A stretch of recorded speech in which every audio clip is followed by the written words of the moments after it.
Hello, Mrs. Rubik's. Today I'm going to be continuing my story, Gamer's Guide to Ever After. As usual, the previous recordings will be, in the description, and, yeah, I guess let's continue. Chapter 3, She Goes by Meadow. Loki observes Glitch's sister drift further and further away from the party, their destination set on two sleeping guardians. Exhibiting their gift, the sister extracts a wide paintbrush from what appeared to be their sketchbook as they knelt over the carpet and let the utensil stroke to its heart's content. And in his eyes, and this is the first time we're switching over to Loki's perspective. Um, hmm, eager to see my perspective. There's guards, Loki ponders. Glitch said that the one with scars is deaf. Did he reincarnate from Inferno before being sent here? Leaving Glitch to their own meanderings and unsealing the door, Loki chose after, whatever their name was. Austria, was it? As you can see, Loki, for the love of all that was once holy, is awful at remembering people's names. Ugh, I swear he gets it from his father. And I blanket those who cannot blanket themselves begins to play.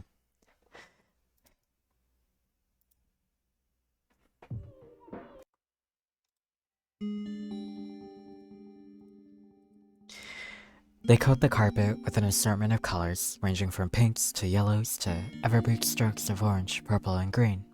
The blue Joy-Con touches both ends of the fresh paint and brings forth their nearest creation into the material world. And in the sparkle text, these two get cold way too easily. Hopefully this will warm them up a tad. From Loki's perspective, there seemed to be this unmistakable love and passion that glimmered in Austria's eyes. That is, until their eyes met Loki. Peace. And in the circle text, oh for fuck's. And the reader would then see this graphic of a simple pink blanket, but cozy nonetheless. Looks like they never lost their touch, you thought. The lackluster attitude in their eyes made it clear that they were gonna break the ice first. Loki clears his throat and remarks, I always found it intriguing that you and your brother place such great value in these reincarnations. He then lowers himself before the scarred-born guardian. Curiosity gets the better of him as a black wind swirls around his arm and becomes one cluster in his hand. Before Glitch's sister smacks it away. What are you doing? They coldly command. And chillax. I'm just trying to see if he's from Inferno or not. The sister lowers their hand, sparkling with curiosity.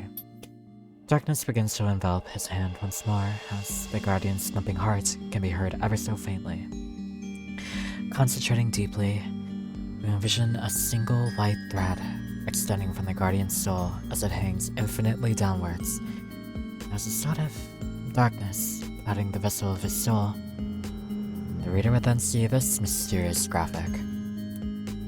I'll let it play again.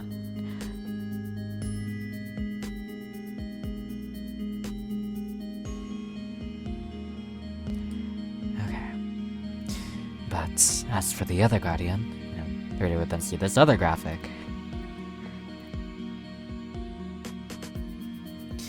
Loki finally turns to the sister, who's been studying his every move like a hawk, and starts. The one with scars is Inferno. Does it not bother you that some of these guards have committed sins in their past life? That probably came out wrong. What? Astria retorts. Do you mean to tell me that they aren't part of your kingdom? Deadpanning, Loki's scowl feels almost too familiar. Then he responds, of course they're my people. I was merely curious if you parodies and thought any less of them. Ironic, considering how he's parodism himself. Well, sister with a name that Loki definitely 100% remembered beyond the letters A and S, grimaces. They held tight to that necklace for a stroke of comfort. Before continuing, it depends. Most reincarnations have been nothing but sketchy as hell the second they became a guardian. But as for Infernos like Zeno and Joan here, they pause and place a gentle hand over Zeno's knee. There are kind people like him and Joan who have been nothing but faithful to Mean and Glitch. These days, it's rare for someone to treat us like normal human beings, but to lighten the mood, they raise a melodramatic brow and resume. At least they're here to protect us from people who try to, break in. Overcome with relief, Loki murmurs, "I'm just glad that you had these guys to look out for you and your brother." The sister then begins to stroke their chin, lost in contemplation, as though they were about to say something philosophical. Most, if not all souls in the universe are bound to the realm they're born in after they reincarnate. They get a second chance at life without remembering any of the crimes they committed in their past lives. It's for the millions of unlucky souls who wound up in Inferno. They not only preserve the guilt of everything they did in their past to end up there in the first place, but they're stepped over a second chance at life. Times like these, we should be more grateful for what the goddess of guidance and lust has done. The blue Joy-Con pauses for a moment. That furrow in their brow suggests that they're dwelling upon something, until actually, one of our good friends happens to be a mute variant, and to be as free as the Meadows themselves, Meadow's theme begins to play.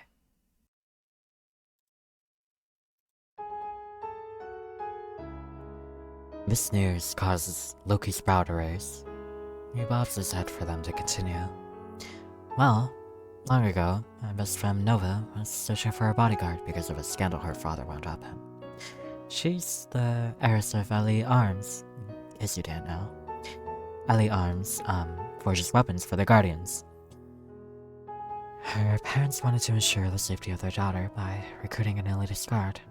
After intonating the idea of helping someone get back on their feet, it would do wonders for their family's rep after the whole Constellation arc, as Nova would put it. She paid a visit to the Lost Incarnate's rehabilitation program, and LRIP is really a servant adoption program that selects 50 souls from Inferno who seek to repent from their crimes and servitude under the Divine. Thereafter, Nova came across one specific cell that hosted a girl. Her features all frail and bony, much to the point where Nova mistook her for a skeleton.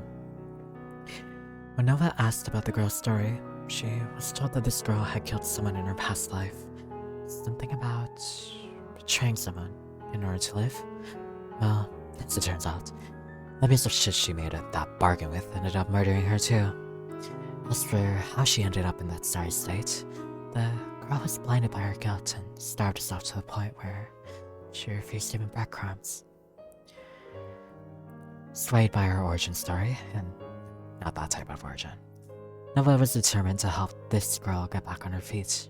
Not because of her family's rep, but no, because she saw genuine potential in this aching soul. And after all those years, she rehabilitated her into the badass we know now. A bodyguard, yes, but also a shoulder for me and Glitch to lean on when times got rough. These days, she prefers to go by Meadow. Loki strokes his chin. To think Mitomi's program was capable of achieving something so beautiful. I briefly recall her visit to Mama in the underworld. Something about diplomatic intentions and concerning herself with the affairs of lost souls. I guess she really does live up to her title. Breathing into their silence, Loki finally expresses aloud, thank you for sharing that, Australia.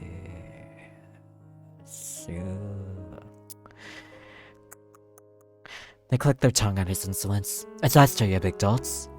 They shine him a brief yet painfully awkward smile. Right. Asterisk, he teases. Waiting for them to say something else, Loki figures that they had nothing more to discuss as he withdraws back to Glee. One last thing, Loki. He throws his attention back to Astor as they rise to their feet and thrust a rude finger at his chest. Don't you dare hypnotize my brother. Ever again. A bead of cold sweat trickles down Loki's neck, and mindful of his words, he reassures, I made them a promise, and I'm not about to break it. Good. Otherwise, I would have had to cut off your balls off myself. And they showed him a genuine smile this time, and sock him in the shoulder. It's good to have you back, you orange-eyed freak. A light smile forms upon Loki as his soft gaze dawns upon Esther one last time. I'm glad Glitch had a sister like you to count on while I've been gone, he pondered. And yeah, always finding some way to make it about Glitch. And now, fruitless conversation starters begins to play.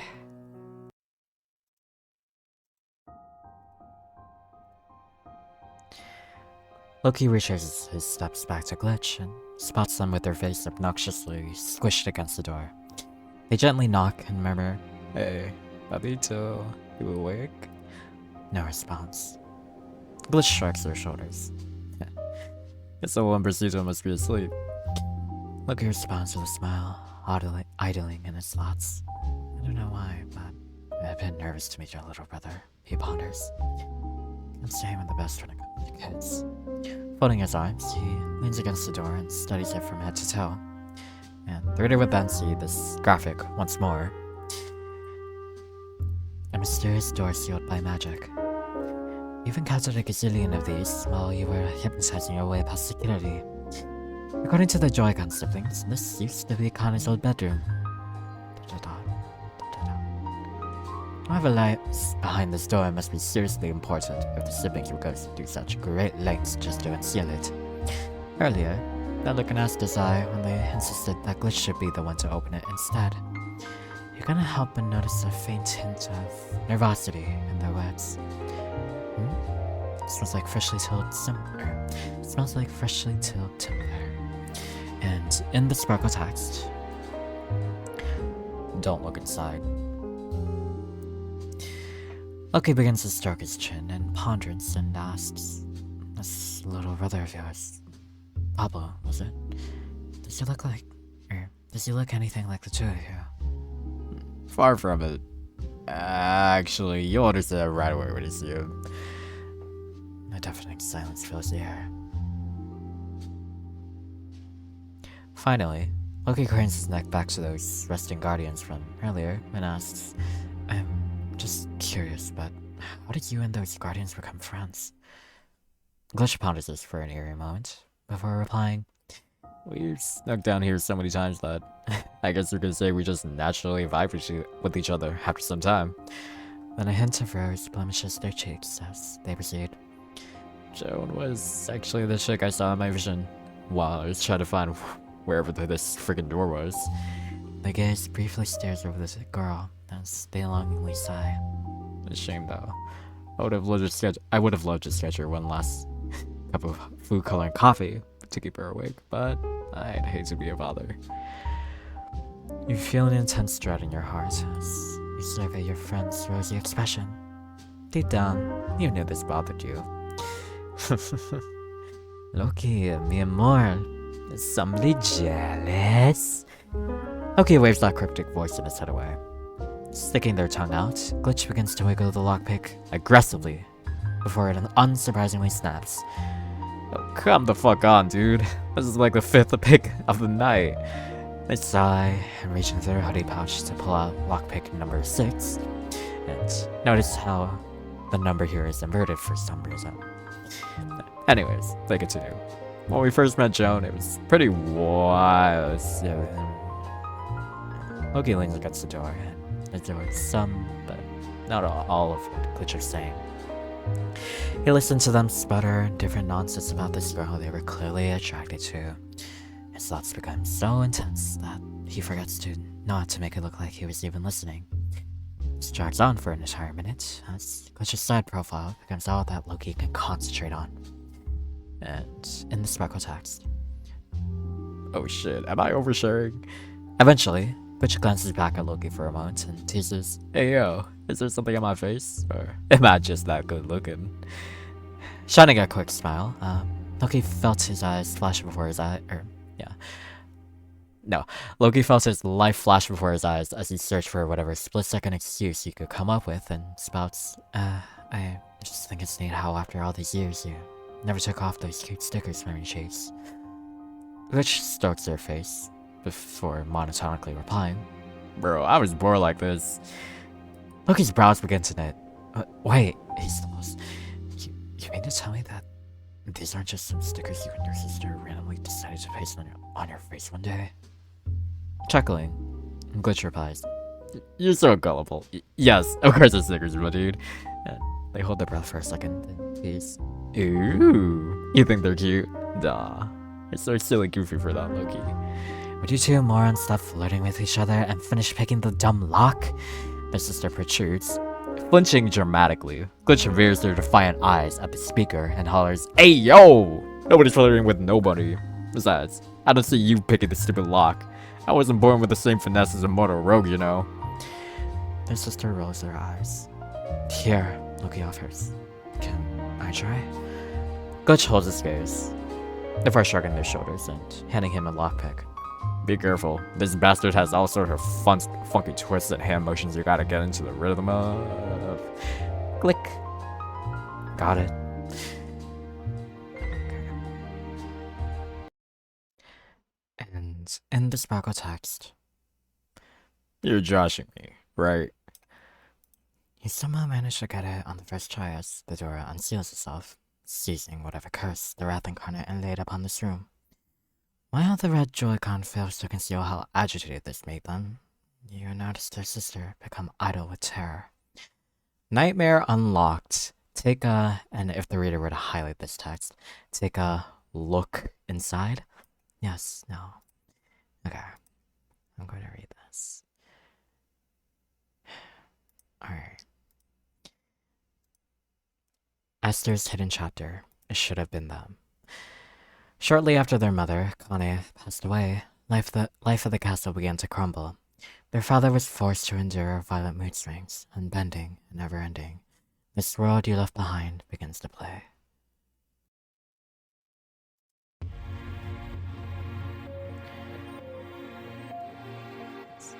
Boer's shouts and howls echoed throughout the castle like a nuclear sound wave. His crazed laughter and cries boomed throughout Paradiso and filled their once heavenly atmosphere with a printing sense of dread. The residents that lived inside that palace grew tired of Wrath's sporadic mourning every night, months after his wife's sacrifice. And in Blank's eyes, and the reader would see this inverted graphic. I can't see anything. Esther, bless their brave hearts, finally decided that they won't stand by and watch Boer drive himself into further madness, and snuck out one night after convincing dear Glitch to help comfort their father. They eventually happened upon a door that was the source of his unrestrained outbursts. Tonight, however, his mornings were quieter than usual. As the kids peeked inside, one head over the other, they spotted their father, Boer, crying on his knees in front of a portrait of their mom.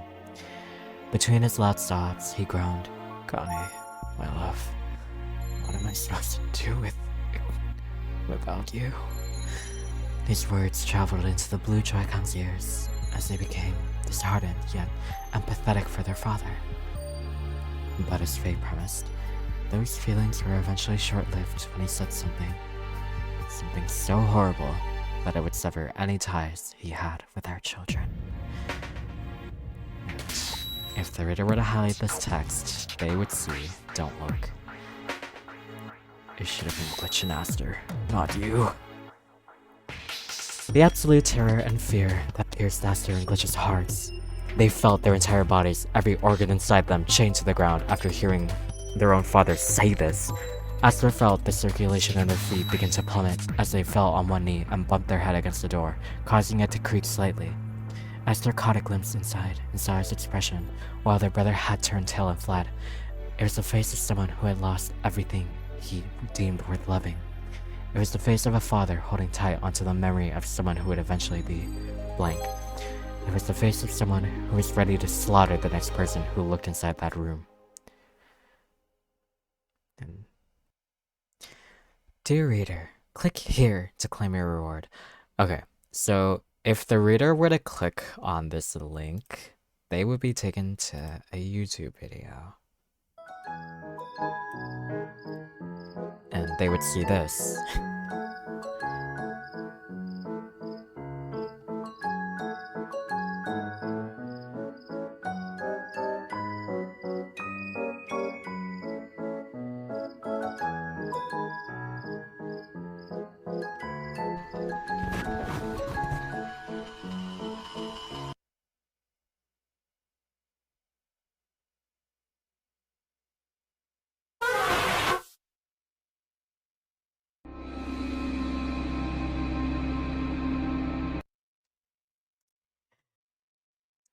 Poor Aster faltered backwards and scrambled after their brother, nearly tripping on the way back. Home felt so foreign to them. Their father hated them and even blamed them for many misgivings. For how could a place like that ever be considered home? The Joy-Con siblings were faced with two options that day. Spend your entire life in this broken paradise, or leave. The choice was obvious. They had to leave Paradiso eventually. It's what I would have wanted for them. And the reader would then see this graphic once more, all glitched and distorted. Welcome back to Paradiso. The blue skies left when she did. It's time to go back. Continue, and the reader would then be taken back to the document. But yeah, that brings us to the end of this chapter. As usual, the other recordings will be in the description. And yeah, thanks for sticking around, and I hope to see you in the next one. Bye.